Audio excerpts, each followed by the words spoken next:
Remember we showed you this Cupertino home so small they could actually fit into most apartments? NBC Bay Area Scott Budman went to check it out a few weeks ago when it was on the market for $1.7 million. And guess what? The 384 square foot home actually sold over asking price after receiving multiple offers. The agent credited its great location. Highly desirable location, great neighborhood. You're at the end of the cul-de-sac, and property values around you are in the 4 and 5 million range. According to Zillow, the 1-bedroom, 1-bath home sold for $2 million. Incredible. All right, so jobs are disappearing. Prices of everything are going up. I mean, look at that. A 384 square foot house in California sold for $1.2 million. Now, California's always been expensive, but that's the Bay Area too.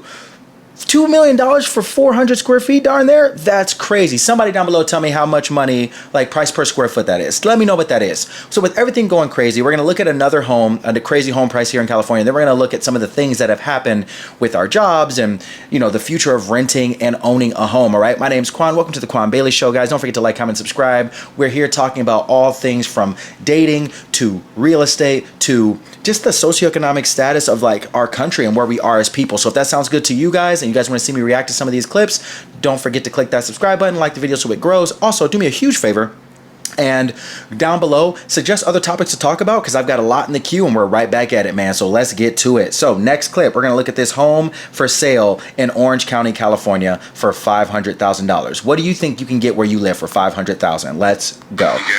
So here's what you get for $535,000.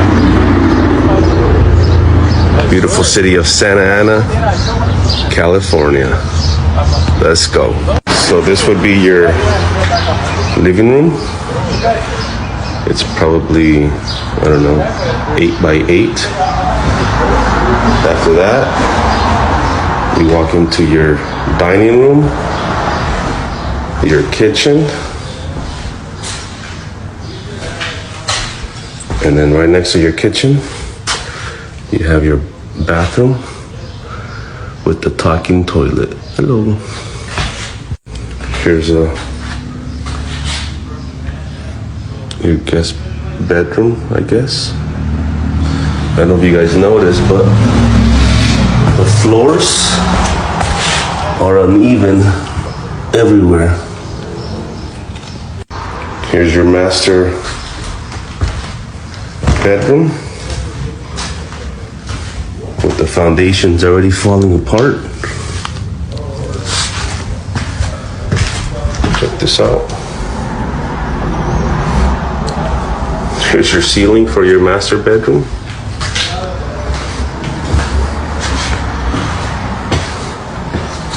There's your closet. But you guys can see these floors. You guys, so for $500,000 in Orange County, this is what you can get, right?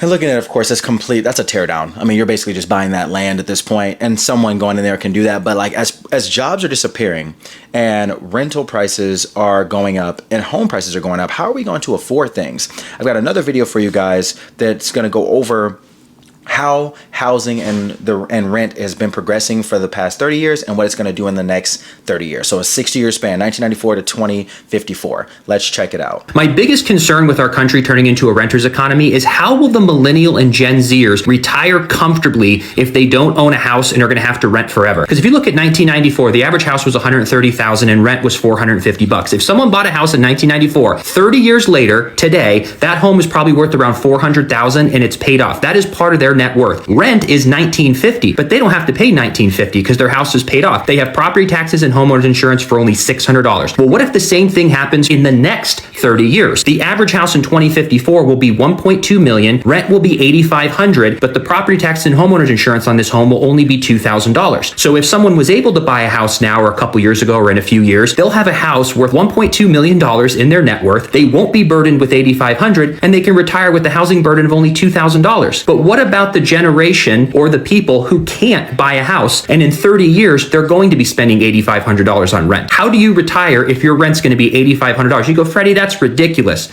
Why? Los Angeles, Miami, New York, Vancouver are already spending 4,000 or 5,000. Why wouldn't Orlando, Cleveland, Pittsburgh, Buffalo, Phoenix, why wouldn't it be 8,500? If it happens exactly the same way, this is what rent will be. This is a major concern. How can you give the millennials and Gen Z and Gen Alpha hope about the future if we don't get these institutional investors under control or put systems in place that will give millennials and Gen Zs a path to retirement? And to make matters worse, Social Security might not even be there, and now housing. So what are we left with? I love that point. So, looking at these numbers, he has it up here where it's gone up by, basically the price of a home has gone up by 3 every 30 years. Basically, it goes up every 30 years by 3. And then your rental price has gone up by 4.3. So times 4.3 each 30-year increment.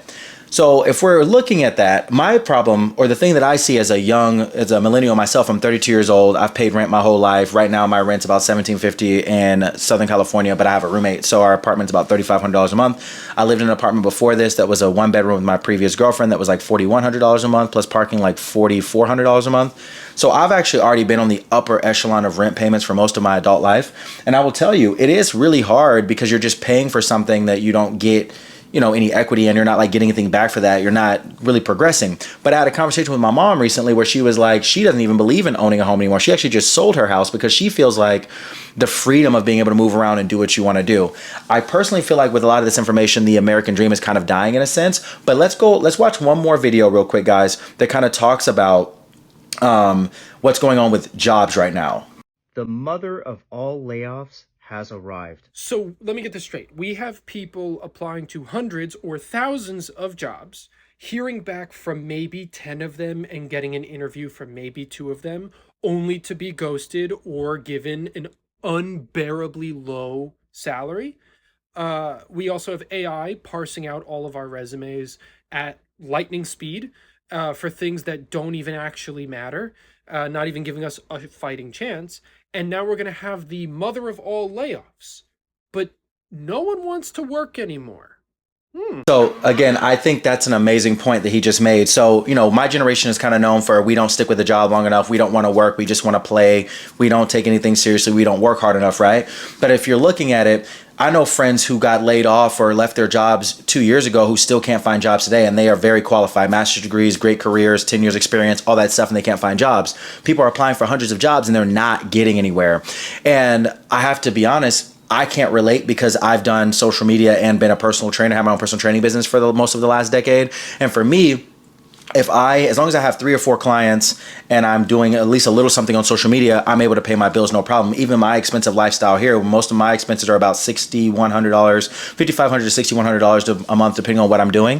But I found a way where I don't have to work as much in order to get ahead. And I think what my advice to people in my generation would be is, don't try to do things the way your parents did them, because that world no longer exists. If I was talking to a younger person, I would tell you, try to build your own personal brand. And I'm not talking about just being a social media content creator. Please, God, that's not what I mean. What I mean is, look at some of these other ways to make money and stick to one and also still work your job. The days of having one job and it being enough to support a single person, it looks like they're ending. Salaries are not going up. Inflation is going crazy. So your money is worth less over time. So saving it doesn't even seem like to be a reason to help. And again, you guys can correct me if I'm wrong, but why would I save money for 30 years if in 30 years the money's going to be worth less? And I'm going to have to pay more for everything, whether it's a home 3 times more than I have to pay now, or it's or rent 4.3 times what I have to pay now. Looking at all this information together, it does make things seem pretty bleak. So someone like me, I look at the social media game. I look at being able to monetize just existing as a way to combat some of that, because I still have my business. I have a client roster of over, where are we at, 11 now? We're at 11 people on my client roster. I charge $125 a session. If you buy a package, it's $100 a session. So I'm doing very well with my business, and I could just be personal training and hanging out, and doing my thing, hanging out with my girl and all that other stuff. But instead, I've started this second channel. I have my main YouTube channel, Train with Quan. I have all these social media platforms that earn me money while I'm not working, right? And I think finding something for yourself, it could be photography, videography, it could be marketing, whatever it is that you can do. It could be, there's so many different ways that you can make money on the side, but having some sort of side hustle is everything, and not just doing the thing where like, oh, I'm gonna have a side hustle so I can quit my job. I think that logic is kind of dead as well. Like, it's not even about quitting your job. It's about making sure you have enough money to protect yourself, investing in things where your money grows, and trying to navigate this weird terrain that we're in. But what do you guys think, man? I'm a 32-year-old kid, basically, right? So some of the older people who see this video, let me know what you guys think we should do better.